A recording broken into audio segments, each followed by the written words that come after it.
Hamirpur bridge ভেঙে পড়ল, যোগাযোগ ব্যবস্থা বিচ্ছিন্ন। পূর্ব মেদিনীপুর জেলার রামনগর বিধানসভার রামনগর 2 ব্লকের অন্তর্গত দেপাল পঞ্চায়েত ও পালধুই পঞ্চায়েতের এক প্রকার সংযোগস্থলে হামিরপুর ব্রিজটি অবস্থিত।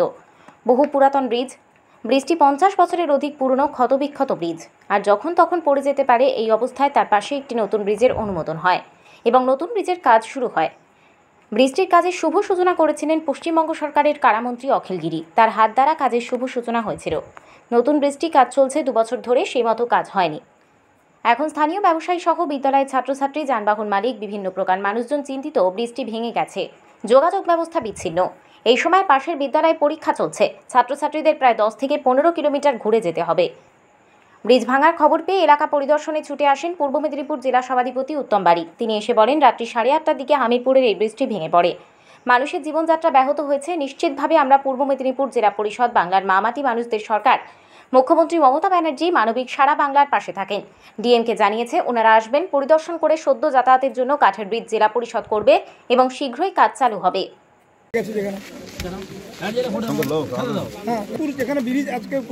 সমস্যায় পড়লো মানুষ, কি বলবেন? দেখুন, অকস্মাৎ রাত্রি 8:30টার দিকে হামিরপুরের এই ব্রিজটা ভেঙে গেছে, মানুষের জীবনযাত্রা ব্যাহত হয়েছে। নিশ্চিতভাবে আমরা পূর্ব মেদিনীপুর জেলা পরিষদ, তার কারণ বাংলার মামাটি মানুষের সরকারের মাননীয় মুখ্যমন্ত্রী মমতা বন্দ্যোপাধ্যায় মানবিক সারা বাংলার মানুষের পাশে থাকেন। তারই আদর্শে পূর্ব মেদিনীপুর জেলা পরিচালিত। সেই পূর্ব মেদিনীপুর জেলা পরিষদ আগামী কাল ইরিগেশনকে আমরা জানিয়েছি, ডিএম সাহেবকে জানিয়েছি। ওনারা আসবেন, পরিদর্শন করে দেখে সদ্য যাতায়াতের জন্য একটা কাঠের ব্রিজ তৈরির ব্যবস্থা পূর্ব মেদিনীপুর জেলা পরিষদ করবে এবং পরবর্তীকালে পাশে যে কংক্রিটের ব্রিজটা তৈরি হচ্ছে, সেই ব্রিজটা যাতে খুব শীঘ্রই তৈরি করা যায় তার চেষ্টাও পূর্ব মেদিনীপুর এলাকার মানুষজন এখন বর্তমান যেভাবে অসহায় পড়ে আছেন, আগামী দিনে ওনাদেরকে কি আশ্বাস দিয়ে যাবে? এই আশ্বাস দিলাম, পূর্ব মেদিনীপুর জেলা পরিষদ একটি কাঠের ব্রিজ তৈরি করে দেবে। আর সদ্য যাতায়াতের জন্য কালকে ইঞ্জিনিয়াররা আসলে যে পরিকল্পনা করবে, সেই পরিকল্পনাকে আমরা কার্যকরী করব।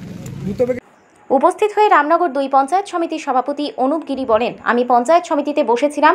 আমার যেখানকার একজন জানায়, আমি বিডিও সাহেবের সাথে আলোচনা করে উনি তার দপ্তরকে ফোন করেছিলেন এবং তার পাশেরটি ব্রিজের কাজ শুরু হয়েছে। কাজটা হয়ে গেলে এর গুরুত্ব থাকতো না। এই ব্রিজটির ফলে সরকারি সব রকম আধিকারিকের কাছে খবর পাঠিয়েছি এবং আমরা আবেদন করেছি এখানে বর্তমানে একটি কাঠের ব্রিজ করে দেওয়ার, যাতে মোটামুটি যাতায়াত করা যায়। আমি রামনগর ব্লকেই বসেছিলাম, পঞ্চায়েত সমিতিতে বসেছিলাম। আমাদের এখানকার একজন স্থানীয় গ্রামবাসী, আমার রঞ্জন পাত্র মহাশয়, তিনি আমাকে ফোন করলেন যে এই ঘটনাটি ঘটেছে। তখনই আমি বিডিও সাহেবের সঙ্গে আলোচনার পরে উনি আবার ইরিগেশন দপ্তরকে ফোন করেছিলেন। ফোন করার পরে আমাদের আজকে রাত্রে আসার কথা, বিডিও সাহেবের সঙ্গে একটা কথা হয়েছিল যে পরিদর্শন করে কী বিকল্প করা যায়। বিষয়টা হচ্ছে এই ব্রিজটা দীর্ঘদিন ধরে খুব খারাপের জায়গায় চলে গেছে। তারপরে আমরা নতুন ব্রিজের একটা গভর্নমেন্ট থেকে একটা বরাদ্দ হয়েছে, সেই কাজটা একটু ধিমে তালেও চলছে। তবে কাজটা হয়ে গেলে আর এই ব্রিজটার গুরুত্ব থাকতো না, কিন্তু ব্রিজটা হওয়ার আগে এই দুর্ঘটনা ঘটে গেল। এই খবরটা যাওয়ার পরে আমরা সরকারি স্তরে সর্বস্তরে আমরা খবরটা দিয়েছি। ইরিগেশনের ইঞ্জিনিয়ারও আমি এসে দেখি যে এসে গেছেন। কালকে আসার কথা ছিল, আজকে এসে উনি ঘিরে গেছেন। আবার কালকে আমরা আসবো। একটা এই ব্রিজে যদি কোনো কাঠের, যেহেতু এটা ইরিগেশনের ব্রিজ, সেই জন্য বর্তমানে ইরিগেশন দপ্তরকে আমরা আবেদন করেছি যাতে একটা কাঠের ব্রিজ করে দিয়ে যে যোগাযোগ ব্যবস্থা, অন্তত গাড়ি টাড়ির সেই খুব ভারী কী ধরনের না হলেও অন্তত যাতায়াতটা করতে পারবে, মানুষের যাতায়াতটা থাকবে, সেই ব্যবস্থা করবার জন্য আমরা আলোচনা করেছি আর কি। ছাত্রছাত্রী যেমন আছে, ব্যবসায়ী আছে, বিভিন্ন একটা বিশাল এলাকা এই রাস্তায় পারাপার করে অসুবিধা তো নিশ্চয়ই হচ্ছে। কালকের দিকে আমরা একটা জায়গায় পৌঁছে যাব। তবে বর্তমানে মোটামুটি ইরিগেশনের ইঞ্জিনিয়ার ছিলেন, তিনি একটা বলছেন যে কাঠের ব্রিজটা দিয়ে যোগাযোগটা করবেন। তবে সেটা একটু সময় দিতে হবে। এটা তো দুর্ঘটনা, এটা তো আমরা ইচ্ছে করে, মানুষ তো আর করেনি, ইচ্ছে করে করেনি। তার জন্যে যে ঘটনাটা ঘটেছে, আগামী দিনে আমরা যতটা দ্রুততার সঙ্গে সেটাকে সলভেশন করবার চেষ্টা করছি। যে হামিরপুর যে ব্রিজটা, হামিরপুর এবং দেপাল বারাঙ্গার যে ব্রিজটা, এই ব্রিজটা মূলত শুধু দুটো পঞ্চায়েতকে সংযোগ করে না। এই পথ দিয়ে আপনি জানবেন বাধিয়া, চন্দনপুর, বিভিন্ন এলাকার মানুষ এই জন্য উড়িষ্যা এই পাশ দিয়ে পারাপার করেন। নতুন ব্রিজ হচ্ছে পিএনআরডি ডিপার্টমেন্ট থেকে শুরু হয়েছে কাজটা, প্রায় 14 কোটি টাকা ব্যয়ে। মাননীয় মন্ত্রী সাহেব, তখন বিধায়ক অখিল গিরি বাবু, তিনি এসেছিলেন, উদ্বোধন করেছিলেন। এলাকার মানুষের কিছু সমস্যা ছিল, তাদেরকে পুনর্বাসন যতটা তিনি পেরেছেন, আমরাও পঞ্চায়েত থেকে যতটা পেরেছি করেছি। আজকে আমাদেরকে এখানকার স্থানীয় লোকেরা আমাদেরকেও ফোন করেছেন, ডিপার্টমেন্টকেও ফোন করেছেন, আর আমরা পঞ্চায়েতে ছিলাম, আমার পাশে সভাপতিও আছেন, প্রধান আছেন, আমাদের এই লোকাল সবাই আছেন। আমরা এসে দেখি, আমাকে বিধায়ক সাহেব ফোন করলেন যে তুমি তাড়াতাড়ি যাও, সেখানে গিয়ে একটু ব্যাপারটা কী হয়েছে দেখ। তার নির্দেশে এবং আমরা নিজেরাও এসেছি, তার নির্দেশে এসে আমরা যা দেখলাম, আমার যেটা অভিজ্ঞতা মনে হচ্ছে, কেননা এই মাটির সাথে তো আমাদের একদম আত্মিক সম্পর্ক, হৃদয়ের সম্পর্ক, আর এখানে আমাদের কখনো কখনো সকাল কাটে, কখনো কখনো বিকাল কাটে। তো এইখানে মহরম হয়, এখানে কালী পুজো হয়, আমরা সবসময় আসি। আমার যেটা মনে হয়েছে, নতুন ব্রিজ করার জন্য দুপাশ থেকে বালির বস্তা ফেলা হয়েছে, হঠাৎ করে হয়তো এটা হতো না, এই কারণে হয়েছে দুপাশ থেকে বালির বস্তা পড়েছে বলে মাঝখান দিয়ে যখন ভাটা হয় চম্পা ক্যানেলে, তখন ওই জলটা মাঝখান দিয়ে যায়। দেখবেন আপনি আজকে ভালো করে, আমার রঞ্জন আছে এখানে লোকাল সদস্য, রঞ্জনবাবুরাও আছেন, দেখবেন আপনার যেখান থেকে জলটা পাস করছে এখন, সেইখানেই ব্রিজটা বসে গেছে, ভেঙে গেছে। তার মানে জলের চাপে ওটা ভেঙেছে। দুটোভাবে হতে পারে, আমার অভিজ্ঞতা বলছে দুটোভাবে হতে পারে। একটা কাঠের ব্রিজ করা যেতে পারে, কিন্তু সেটা সময় লাগবে। তা না হলে আমাদের যে 14 মাইলের কাছে যে 33 পোল আছে, ওইখানে কিছুদিন আগে আমাদের কাজের জন্য ব্রিজটা আমাদের দরজাটা ফেলে দিই। দরজাটা যদি ফেলে দেওয়া হয় তাহলে এদিকে জল থাকে না, কাজের জন্যও আমাদের ফেলতে হবে।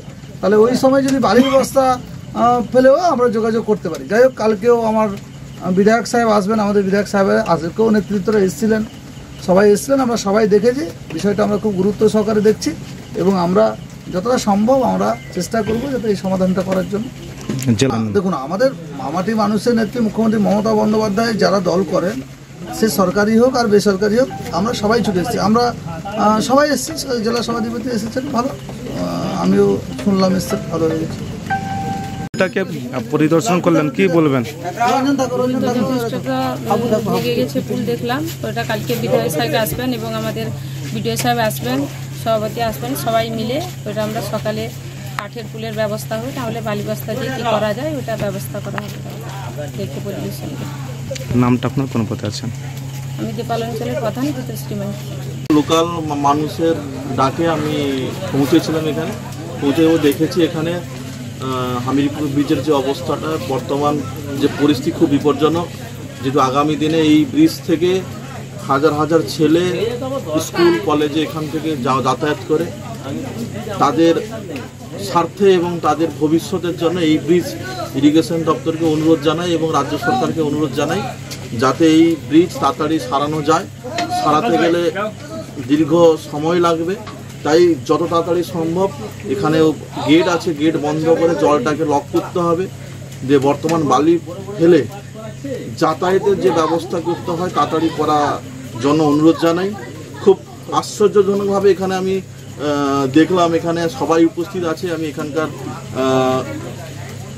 গ্রামসভার থেকে নির্বাচিত হয়েছেন, সিপিএম থেকে দেখলাম রঞ্জন তামিলিকেও দেখলাম, এখানে লোকাল প্রধানকেও দেখলাম, পঞ্চায়েত সমিতির মেম্বারকেও দেখলাম, জেলা সভাধিপতিকেও দেখলাম। সবাই সর্বস্তর থেকে মানুষ, সর্বস্তর থেকে নেতৃত্ব এসছে এখানে। কিন্তু এই ব্রিজটাকে কিভাবে মানুষের কাছে পৌঁছে দিতে পারে বার্তাটা, যাতে তাড়াতাড়ি ইরিগেশন দপ্তর সারাইয়ের ব্যবস্থা করে। কিন্তু খুব খারাপ লাগলো, এখানকার যারা বিজেপি নেতৃত্ব আছে, জেলা নেতৃত্ব বা বিভিন্ন রকমের যারা মন্ডলস্তরীয় নেতৃত্ব আছে, এদের কাউকে আমি এখানে দেখতে পেলাম না। এখানে মানুষ সবাইকে, সব দলের নেতৃত্বকে এখানে কাছে টানার জন্য অপেক্ষা করে আছে, কারণ এই ব্রিজটা যদি সারানো যায় তাহলে কিন্তু মানুষ তাদের ছেলে মেয়েদের পড়াশোনা বা বিভিন্ন যাতায়াত, ব্যাংকিং যারা কাজ করেন বা এখানে যারা ব্যাংকে যান, ব্যবসা বাণিজ্য, সব জায়গা থেকে সহযোগিতা পাবেন। কিন্তু এখানে পরীক্ষাও চলছে। খুব খারাপ লাগলো আশ্চর্যজনকভাবে। আমার বাড়ি রামনগর তালকানপুর জোনের মধ্যে, ওখান থেকে দৌড়ে এসেছি। আমি ভেবেছিলাম এখানকার যারা বিজেপি নেতৃত্ব আছে, যারা জেলা নেতৃত্ব বা মণ্ডল সভাপতি বা এখানে যারা বিজেপি থেকে যারা জিতেছেন, মাধবেন্দ্র সাউ পঞ্চায়েত সমিতির মেম্বার, তাদের কাউকে দেখতে পেলাম না। কিন্তু ফেসবুকে বিভিন্ন সময় পোস্ট করার সময় ওনারা আগে থাকেন। আমি আর ওদের বিষয়ে আর কিছু বললাম না, এইটুকু বলি, এই বার্তা যাতে ইরিগেশন দপ্তর এবং রাজ্য সরকারের কাছে পৌঁছায়, খুব তাড়াতাড়ি বালি ব্যবস্থা করে, কাঠের ব্রিজ ব্যবস্থা করে যাতে মানুষ যাতায়াত করতে পারে, তার যাতে সুরাহা হয়, সেই দিকে আমার অনুরোধ থাকলো। দেপাল থেকে নিজস্ব প্রতিনিধির রিপোর্ট, ডিএন আপডেট।